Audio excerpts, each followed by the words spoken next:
벨기에 신앙고백서 제34항 세례의 성례에 대해서 살펴봅니다.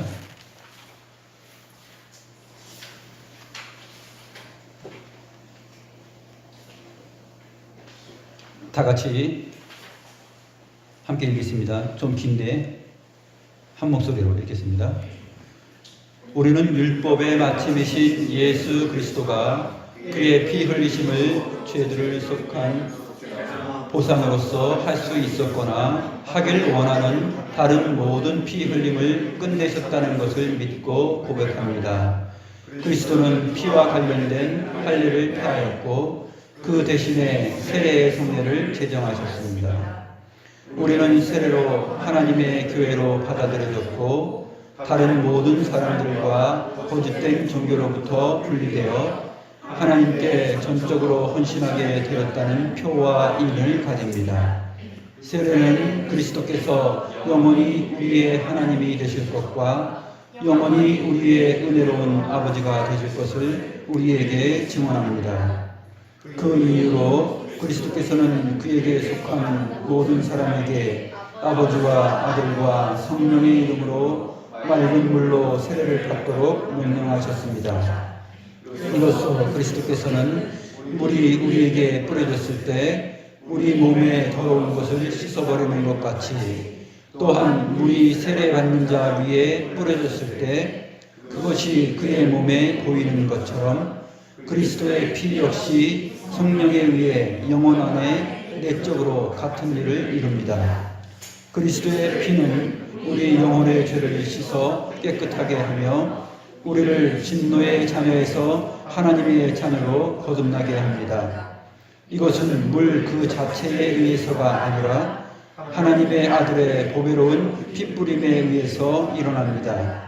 하나님의 아들의 피는 우리의 홍해이시니 우리가 이것을 지나갈 때 마귀인 바로의 압제에서 벗어나고 영적인 가나안 땅에 들어갑니다. 그러므로 목사들이 그들의 사역을 통해 우리에게 성례, 즉 보이는 것을 베풀지만 우리 주님께서는 세례의 성례가 의미하는 것, 즉 보이지 않는 은사와 은혜를 우리에게 주십니다. 주님은 우리 영혼의 모든 더러움과 불의를 씻으시고 제거하시고 정결하게 하며 우리의 마음을 새롭게 하고 모든 위로로 가득하게 하시며 그의 아버지의 선하심에 대한 참된 확신을 우리에게 주시며 우리에게 새 사람을 입히시고 옛사람을 벗어버리게 하십니다. 그러므로 우리는 영원한 생명 얻기를 열망하는 사람은 누구든지 오직 한 번만 세례를 받고 결코 반복하는 일이 없어야 함을 믿습니다. 왜냐하면 우리가 두 번 태어날 수 없기 때문입니다. 더욱이 세례는 그 물이 우리 위에 뿌려질 때와 우리가 그것을 받을 때뿐만 아니라 우리의 전생애를 통하여 우리에게 유익을 줍니다. 이런 이유로 우리는 한 번 받은 세례에 만족하지 않고 신자의 어린 자녀들에게 세례 베푸는 일을 정죄하는 제세례파의 오류를 배격합니다.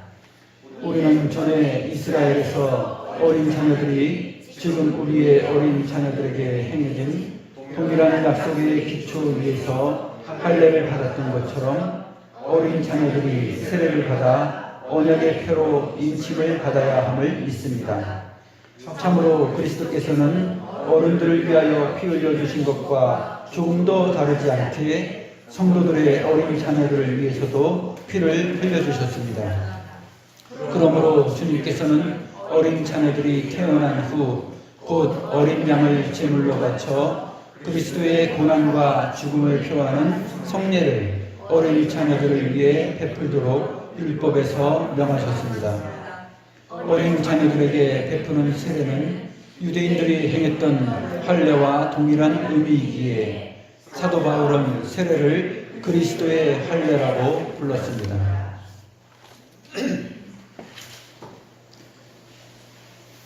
성례, 세례와 성찬 가운데 세례를 살펴보는데 오늘 34항 이 벨기에 신앙고백서가 잘 표현을 해주고 있습니다. 그래서 세례 받는 것은 무엇이냐? 피 흘림이 없이는 죄사함이 없다 하는 것을 확정 지어주는 언약의 증표이고 영원한 언약의 내용입니다. 그래서 구약의 할례, 아브라함 때 아브라함에게 말씀하셨던 그 할례는 아브라함의 아들 자식 이삭이 태어났을 때 8일 만에 할례를 행하라고 하죠. 아브라함은 이제 다 늙었는데 할례를 행합니다. 90이 넘어서 이제 할례를 행하고, 그래서 난지 8일 된 아이서부터 노인에 이르기까지 다 할례를 받아서 하나님의 영원한 언약 안에 참여하게 됩니다. 언약 백성이 되었다 하는 것을 인쳐주는 것입니다. 여기서 그 표와 인으로 쳐주는 것이 세례인데, 세례 받음으로 성도가 되는 것이 아니라 성도됨을 인쳐주고 보여주는 게 세례예요. 로마 카톨릭이나 제세례파는 잘못 생각하였던 것이죠. 세례가 관건입니다. 세례가 중요해요. 세례로 인하여서 성도가 되고 안 되고 신자가 되고 안 되고요. 개혁신앙은, 성경은 그렇게 말하고 있지 않습니다. 성경은 신자됨의 표와 인이 무엇이냐? 세례다. 세례 받기 전에 하나님께서 아브라함을 불러서 택하셔서 자기 백성 삼으셨죠. 그것이 원리입니다. 믿음을 인쳐준 것이죠. 믿는 자, 믿음을 인쳐주고 믿는 신자라는 것을 인쳐주고 보여준 것이 뭐냐면 세례예요. 근데 로마 카톨릭 교회는 세례를 받지 않으면 믿음도 없고 신자됨도 아니다라고 이렇게 잘못 거꾸로 가르친 것입니다. 그래서 의식과 행사에 주요 초점이 있어요. 그런데 개혁교회는 그러한 장황하고 현란하고 의식 중심적인 거에서 성경으로 돌아가서 단순하게 심플하게 행합니다. 칠성례가 아니라 두 가지, 세례와 성찬만 얘기하고, 세례를 받을 때에도 단순하게 합니다.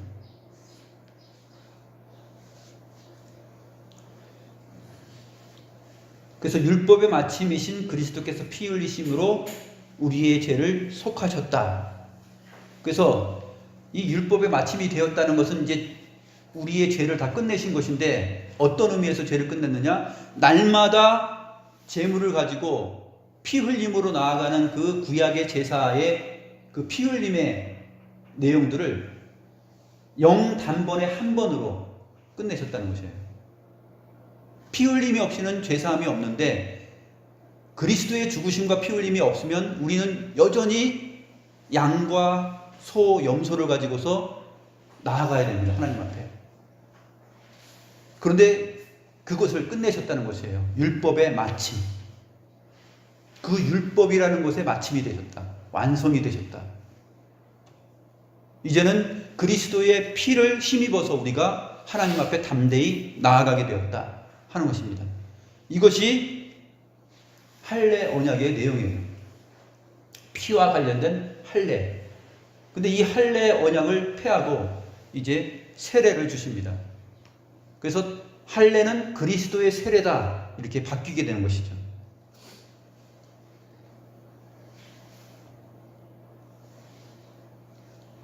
세 번째 문단에 보게 되면 아버지와 아들과 성령의 이름으로 맑은 물로 세례를 받도록 명령하셨다.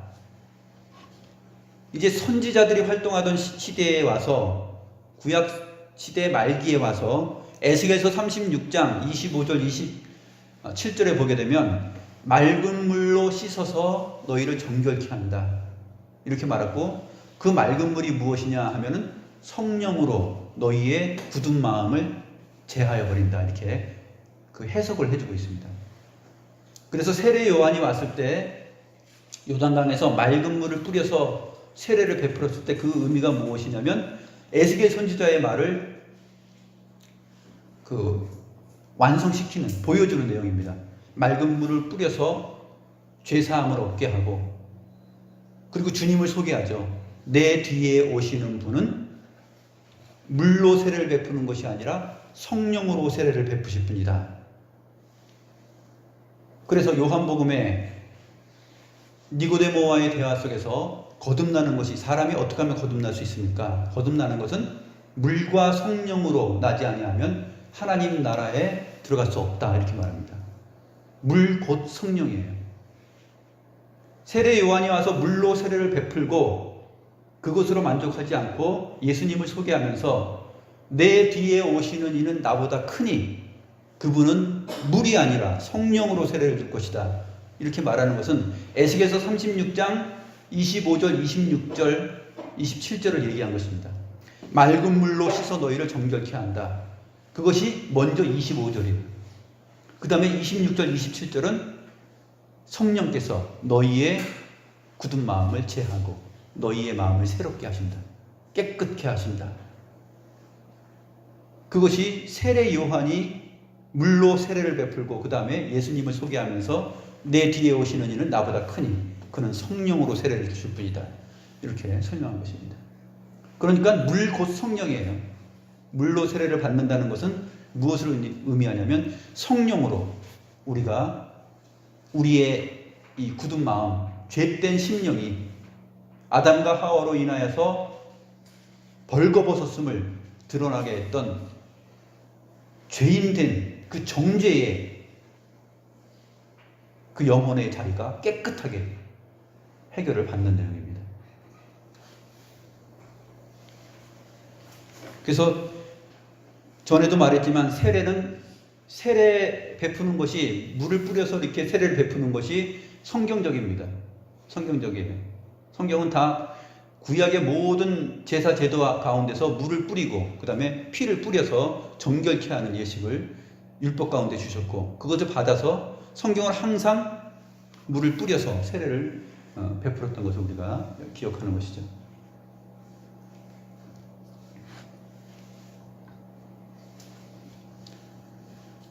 그래서 베드로전서에 보게 되면 어떻게 말합니까? 노아의 날 홍수 얘기를 하면서 너희가 물로 말미암아 구원을 얻었다, 그렇게 얘기합니다. 노아의 방주, 노아의 날에 그 얘기를 하면서 너희가 물로 말미암아 구원을 얻었다. 흔히 생각하죠. 방주로 구원 얻었는데, 노아와 8명이 방주로 인해서 구원받았는데, 성경은 그렇게 말해요. 방주로, 너희가 방주로 구원 얻었다, 그렇게 말하고 있지 않아요. 물로 말미암아 구원 얻었다, 그렇게 말해요.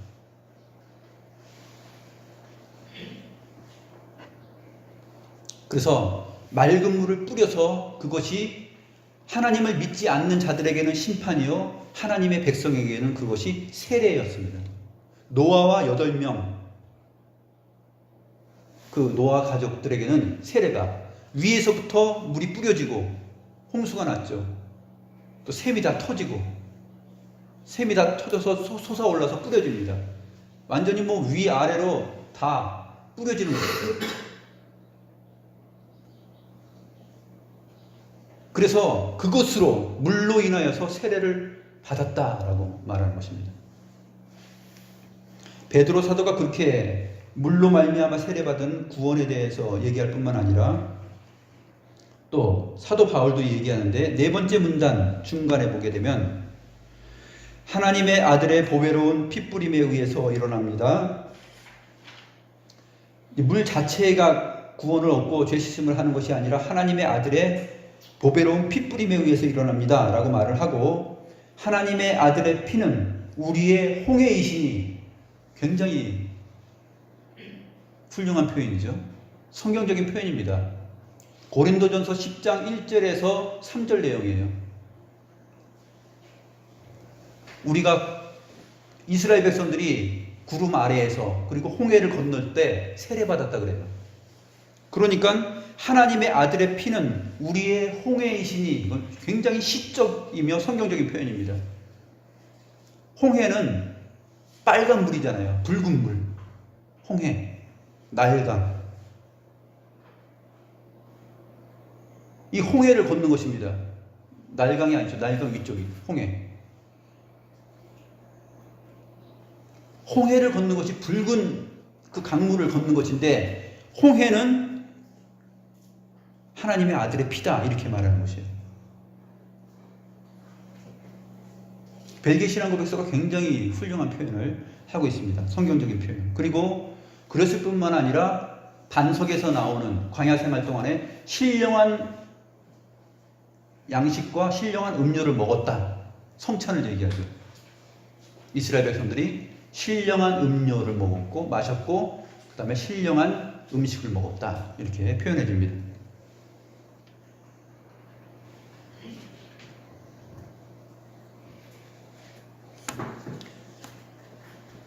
이것이 바로 우리에게 새 사람을 입히시고 옛 사람을 벗어버리게 하는 그러한 세례의 의미입니다. 그런데 이 세례는 몇 번 받아야 되느냐? 인생에서 우리의 삶 전체에서 세례를 몇 번 받아야 되냐면 한 번만 받습니다. 거듭나는데 거듭나는 것을 보여주는 것이 세례 아닙니까? 물과 성령으로 거듭나는데 물로 세례를 받는다는 것은 성령으로 세례를 받는 것인데 세례를 자꾸 받는 것은 성경적이지 않는 것이에요. 한 번만 받는 것입니다. 성령으로 말미암아 내가 새롭게 되고 새 사람을 입는다 하는 것이기 때문에 한 번 거듭나는 거예요. 근데 거듭났는데 또 그 다음에 또 거듭나. 그 다음에 또 거듭나. 이 거듭남이 자꾸 입는다는 것은 성경적이지 않죠. 한 번 거듭나는 것입니다. 성령으로 말미암아. 성령으로 말미암아 거듭나는 것이 한 번이기 때문에 그 성령의 세례를 의미하는 물 세례는 한 번만 주어지는 거예요. 인생 속에서 한 번. 로마 카톨릭도 지금 그것을 잘못 알고 우를 범한 것이죠. 제세례파가 있는데 여기 제세례파를 언급합니다. 이 당시에 제세례파의 오류를 언급하는데 제세례파는 신자의 어린 자녀들에게 세례 베푸는 일을 정지했어요. 신앙 고백을 못하는데 알지도 못하는데 얘네들이 뭘 안다고 세례를 베풀지? 그래서 고귀한 신앙을 가져야 세례를 받을 수 있다고 그랬어요. 그 전에 세례 받은 거 다 무효야. 너희들은 우리한테 와서 따로 세례를 받아야 돼. 이렇게 얘기하는 것입니다. 기독교 신앙 안에 있는 신자들 가운데 어느 한 교회에서 세례를 받았으면 그것이 전부입니다. 다른 교회 가서 또 훌륭한 목사님 밑에 가서 또 세례를 받고 싶다 해서 또 받는 게 아니에요. 세례는 그렇게 뭐 목사님의 수준을 따라서 교회의 수준을 따라서 또 자기 자신의 수준을 따라서 그렇게 세례를 받고 또 받고 하는 것이 아닙니다. 제세례가 아니에요. 제세례파가 그렇게 살았거든요. 제세례파의 기준은 거룩한 사람에게 있습니다. 내가 얼마만큼 거룩한가? 내가 거룩하여졌을 때 세례를 받아요. 수준이 높았을 때 세례를 받는 거예요. 또 하나는 거룩한 교회 안에서 받아요. 내가 수준이 높았어도 거룩한 교회가 아닌 전에 세례를 받았을 때 좀 이상한 데서 세례를 받았어. 좀 못 미치는 데서 세례를 받았어. 이제 세례를 여기서 좀 제대로 된 교회 안에서 받아야 되겠다. 우리한테 나와 여기서 받아야 돼. 한 게 제세례파예요. 또 하나 얘기했는데 훌륭한 목사 밑에서 받아야 된다. 제대로 참된 목사 밑에서 받아야 된다. 이게 제세례파입니다. 그래서 세례 받았냐 물어본 다음에 너가 어떻을 때 세례 받았어? 네가 어떤 교회에 있었을 때 세례 받았어? 그 다음에 어떤 목사의 어떤 수준이 밑에서 세례를 받았어? 그래? 그럼 너 다시 받아야 되겠다 해가지고 그 세례는 무효고 그 세례 아니야. 다시 받아. 제세례파의 기준이에요. 이게. 어린 아이들에게 세례 주는 것도 어린 아이들이 신앙이 장성하고 수준이 높아져야지 세례를 받는 것이지 어린아이가 단순히 뭐 신앙 고백한다 그래서 믿는다 그래서 그 세례 받는 것이 아니다. 이렇게 제세례파는 얘기했습니다. 그래서 제세례파는 교회의 회원됨을 바라보면서 세례를 받아요. 이 제세례를 받아야 교회의 회원이 되는 거예요. 신자가 되는 것입니다. 성경은 그렇지 않아요. 신자됨의 표와 인이 세례예요. 이미 언약 백성 안에 신자됨, 그것의 증거가 바로 세례입니다.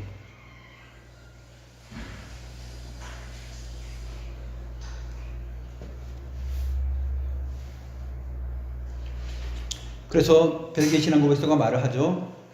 우리는 전에 이스라엘에서 어린 자녀들이 지금 우리의 어린 자녀들에게 행해진 동일한 약속의 기초 위에서 할례를 받았던 것처럼 태어난 지 8일 만에 뭘 알겠어요? 뭐 신앙 고백을 했겠어요? 태어난 지 8일 된 아기가 뭘 알아요? 뭘 고백하겠어요? 근데 할례를 받잖아요. 언약 백성이다라는 것을 인쳐주는 표예요. 인과 표가 됩니다. 그것처럼 세례도 바로 그러한 의미이다. 언약 백성 된 내용을 보여주고 인쳐주는 것이다. 111페이지 맨 밑에 참으로 그리스도께서는 어른들을 위하여 피 흘려주신 것과 조금도 다르지 않게 성도들의 어린 자녀들을 위해서도 피를 흘려주셨습니다. 그리스도의 피와 그 공로가 우리 자신의 어떤 수준과 고귀함, 아니면 교회의 수준과 관련하여서, 아니면 목사의 수준과 관련하여서 세례가 베풀어지고 또 베풀어지는 그런 일이 있어야 되겠느냐? 그렇지 않다라는 것입니다. 구약의 할례가 그랬던 것처럼 할례, 세례는 그리스도의 할례라 하면서 세례에 대해서 풀어주는 내용을 우리가 성경적 증거로 살펴볼 수가 있습니다. 맨 마지막에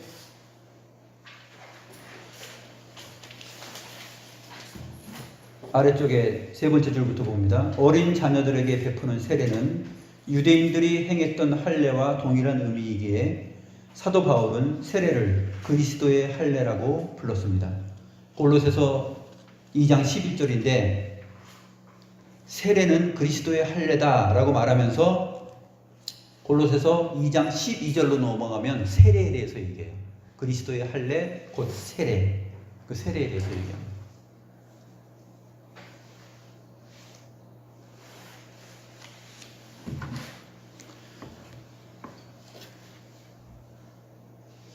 그래서 사람이 거듭나는 것은 물과 성령, 물 곧 성령으로 거듭나는 것인데 아까 살펴보았던 증거 구절들을 한 군데 보겠습니다. 각주 6번, 113페이지 각주 6번에 보면 베드로전서 3장 21절이 있습니다. 물은 예수 그리스도께서 부활하심으로 말미암아 이제 너희를 구원하는 편이 곧 세례라. 이는 육체의 더러운 것을 제하여 버림이 아니요 하나님을 향한 선한 양심의 간구이니라. 여기서 하나님을 향한 선한 양심의 간구이니라 그 부분은 선한 양심 가진 것에 대한 대답이다, 응답이다 그렇게 되어 있어요. 선한 양심을 가진 것에 대한 증거, 대답, 응답이다. 그것이 뭐냐? 세례다.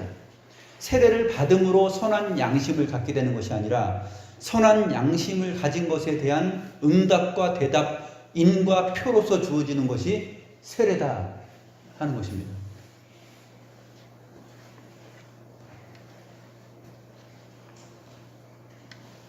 베드로전서 3장에서는 이 얘기를 한 다음에 이 아래 22절로 가게 되면 우리가 물로 말미암아 구원을 얻었다 하는 표현을 합니다.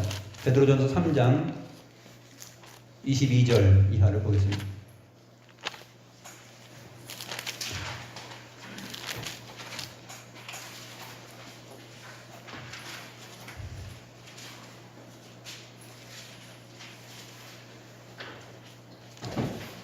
그 위에 이미 그 위에 설명이 되죠. 20절부터 21절에서 설명이 됩니다.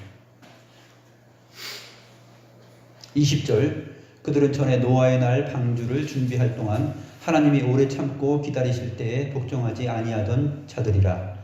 방주에서 물로 말미암아 구원을 얻은 자가 몇 명뿐이니 겨우 8명이라. 그래서 물로 말미암아 하나님께 복종하지 아니하던 자들이 물로 말미암아 심판을 받고 하나님께 복종하고 하나님께 은혜를 입은 자들 8명이 물로 말미암아 구원을 얻게 되는 그 내용을 설명합니다. 그래서 우리는 방주를 높이고 물은 그냥 심판만 생각하는데 그렇지 않습니다. 노아 홍수의 물은 세례였다는 것입니다.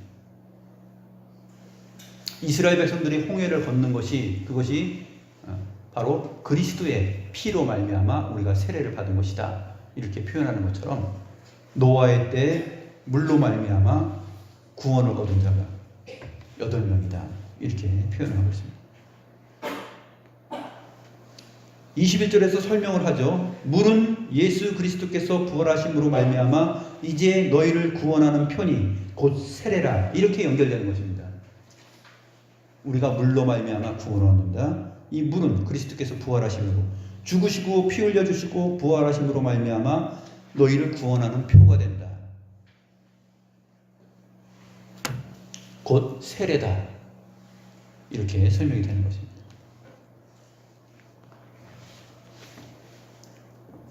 우리가 이 성례 세례에 대하여서도 성경적으로 잘 이해를 하고, 세례는 여러 번 받는 것이 아니라 한 번 받는 것이고 물로 세례를 받을 때 성령으로 세례를 받는 것이다 하는 것을 우리가 기억해야 될 것입니다.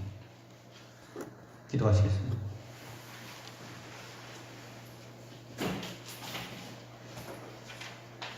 하나님 아버지, 예수 그리스도의 피, 그 피로 인하여서 우리가 구속 곧 제사함을 받는 것은 곧 하나님께서 저희들을 향하여서 베푸시는 세례이온데, 바로 예수 그리스도의 피는 바로 우리들의 홍해가 된다고 고백하였나이다.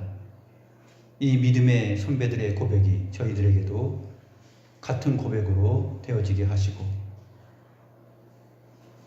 노아의 홍수 사건을 통하여서 심판과 구원이 일어났고 하나님의 구원이 물로 말미암아 세례로 주어졌다는 사실도 우리들이 깨닫나이다. 하나님 아버지, 물을 뿌려 우리를 깨끗게 하는 것은 육체의 더러움을 제하는 것이 아니라 우리의 영혼의 죄를 깨끗게 하는 성령의 세례인 것을 우리가 성경을 통하여서 살펴보므로 세례의 의미를 성경적으로 이해하옵나이다.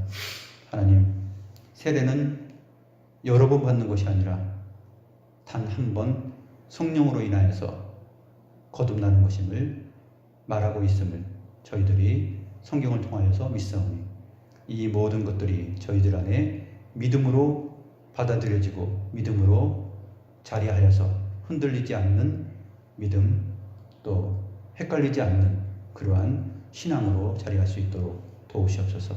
예수 그리스도의 이름으로 기도드리옵나이다. 아멘.